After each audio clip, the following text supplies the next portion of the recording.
দ্রব্য মূল্য নিয়ে কথা বললাম। আমাদের যারা আগের বক্তারা বলে গেছেন, বিশেষ করে আমাদের অধ্যাপক মহোদয় যেটি বললেন যে আমাদের যেমন কন্টামিনেটেড হয়ে গেছে, ফেক প্রোডাক্ট, নকল প্রোডাক্ট, ভেজাল প্রোডাক্ট, এগুলোতে তো ভরে গেছে।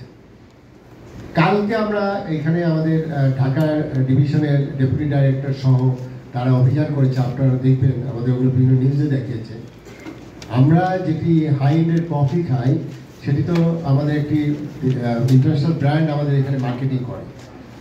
এখানে দেখা যাচ্ছে যে তাদের নামের ওই কফি একই রকম, সেটা অন্য সোর্স থেকে আসছে, এবং যেহেতু এটি বিদেশ থেকে আসছে, এটি কিন্তু ডকুমেন্টেড থাকবে। ওখানে আপনার বিদেশি এই পণ্যগুলো, সেখানে আপনার বাংলা লেখা থাকবে, সেখানে এমআরপি লেখা থাকবে, ইম্পোর্টারের নাম লেখা থাকবে, এক্সপায়ারি ডেট থাকবে, সেগুলোর কোনো কিছু বানায়নি, এবং সেটি সমস্ত বাংলাদেশে ছড়িয়ে গেছে। কালকে আমরা বড় একটা অভিযান করেছি, এবং এটা রুটে আমরা আবার অভিযান করব। তাহলে কি দাঁড়াচ্ছে, একদিকে দ্রব্যমূল্য বেড়ে যাচ্ছে বিভিন্নভাবে, সেখানে আমরা স্ট্রাগল করছি।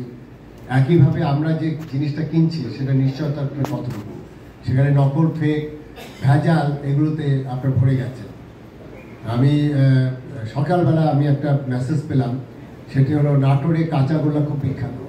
সেখানে পচা মিষ্টি যেগুলো এক্সপায়ার হয়ে যায়, সেই মিষ্টিগুলো তারা বিভিন্ন জায়গা থেকে কালেক্ট করে সেটাকে মিশিয়ে সেখানে ময়দা টয়দা এগুলো কী কী দিয়ে আপনার কাঁচাগোল্লা বানাচ্ছে।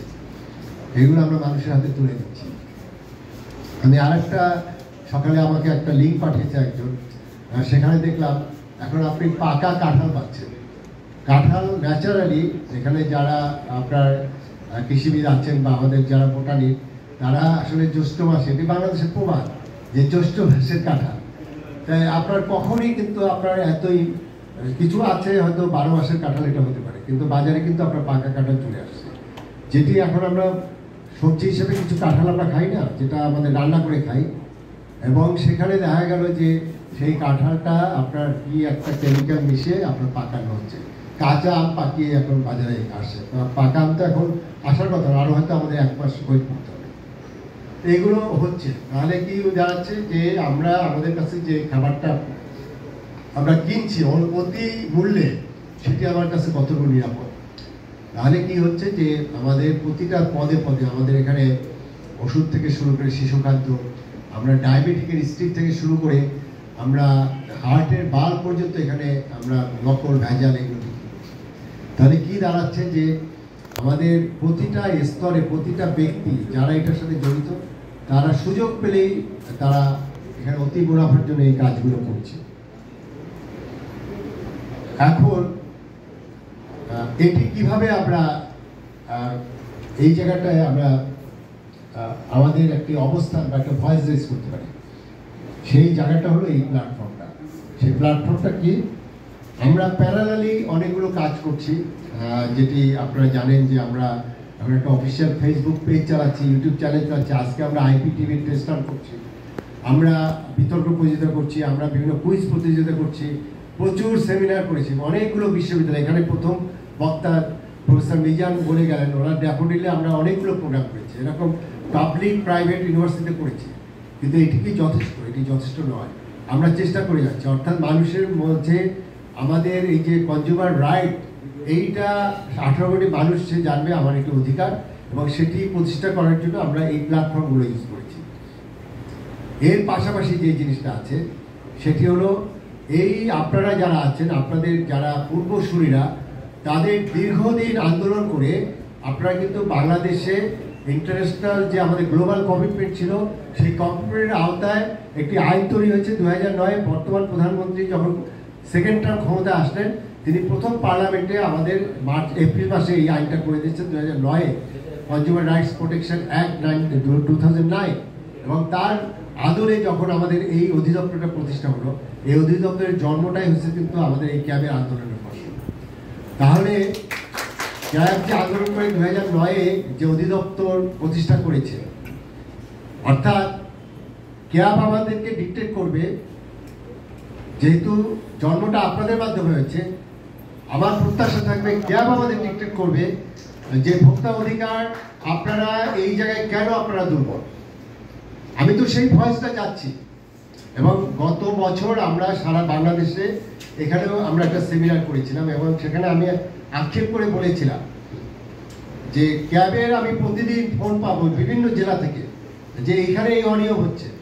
কারণ হলো এই যে ক্যাবের আপনারা যারা বসে আছেন, আপনি কিন্তু চাকরি করছেন না, রিটায়ার্ড লাইফ, অনেকের এখানে রিটায়ার্ড লাইফ। আপনারা আপনাদের বিবেকের তাড়নায় আপনার অ্যাজ এ সিটিজেন হিসেবে আপনার যে নাগরিক যে কমিটমেন্ট, সেই কমিটমেন্টের জন্য কিন্তু আপনি ক্যাবের সদস্য হয়েছেন, ক্যাবের বিভিন্ন জেলা উপজেলা বা সেন্ট্রাল কমিটিতে আপনি এখানে কাজ করছেন। এখানে কিন্তু কোনো প্রত্যাশার জায়গা থেকে আপনারা কাজ করেন। তাহলে এই যে আপনি একটি সোশ্যাল ওয়ার্ক করছেন, সেই সোশ্যাল ওয়ার্কটা তো ভিজিবল হতে হবে। কেন ভিজিবল হতে হবে? আমার খুব ভালো লাগলো এই কয়েকদিন আগে আমাদের কিছু আপনারা মানববন্ধন করেছেন। সেই মানববন্ধনটা কি, ওষুধের দাম বেড়ে যাওয়ার ফলে আপনারা বিভিন্ন জেলায় মানববন্ধন করেছেন, কুমিল্লা, সিলেট সব বিভিন্ন জায়গায়। এবং সেই মানববন্ধনের ফলে একটি কিন্তু সেন্টিমেন্ট তৈরি হয়েছে এবং ওষুধের দাম সত্যিই বেড়েছে। এবং আমি অ্যাপ্রিসিয়েট করি, ক্যাব থেকে হাইকোর্টে একটা রিট করা হয়েছে এবং ব্যারিস্টার জ্যোতির্ময় উনি যে রিট করেছেন সেখানে কিন্তু এই বিষয়টা কিন্তু সরকারের বিভিন্ন দপ্তর যারা আছে তাদের নলেজে আনা হয়েছে কেন ওষুধের দাম বৃদ্ধি, এবং সেখানে কিন্তু হাইকোর্ট থেকে এটি বলা হয়েছে। তাহলে এই জায়গায় যেমন আপনারা একটি বলবো যে একটি অবস্থান নিয়েছেন এবং তার ফলে কিন্তু আপনার হাইকোর্ট একটি সিদ্ধান্তে আসছেন এবং সেটা কিন্তু এখন এই বিষয়টা নিয়ে যাদের ভাবার দরকার তারা ভাবছেন। কিন্তু আমার কষ্ট লাগে যখন গত রমজানের সময় ডিমের ব্রয়লার মুরগির দাম বাড়তে বাড়তে বাড়তে বাড়তে যখন 280, 90, 300 টাকা হয়ে গেল, ঠিক রমজানের আগের দিন যারা এই বড় প্লেয়ার, আমরা যে বিগ প্লেয়ারদের বলি, তাদেরকে আমাদের অফিসে ডেকে, আপনারা এগুলো এখনো ইসে আছে বিভিন্ন জায়গায় আপনি পাবেন, সেই ডকুমেন্টগুলো আছে। একদিনে রমজানের একদিন আগে আমরা তাদের বসে 100 টাকা দাম কমানো হলো, তারা ডিক্লেয়ার করলো 195 টাকায় রমজানের প্রথম থেকে বিক্রি করবে এবং সেটি কার্যকর হলো আরও কমে, অর্থাৎ 280, 90 টাকার মুরগি, ব্রয়লার মুরগি, সেটি 180, 85 টাকায় নেমে গেল। তাহলে কি দাঁড়াচ্ছে? তারা কি 185, 190 টাকায় যে ব্রয়লার মুরগিটা বিক্রি করে কি তারা কি লস করেছে? ওখানেও তাদের লাভ হয়েছে। তাহলে আপনি হিসাব করে দেখেন, তারা 100 টাকা অতিরিক্ত লাভ আমি বলছি, সেই অতিরিক্ত লাভ করতো এবং সেই জায়গাটায় আমরা একটা বাধার সৃষ্টি করলাম।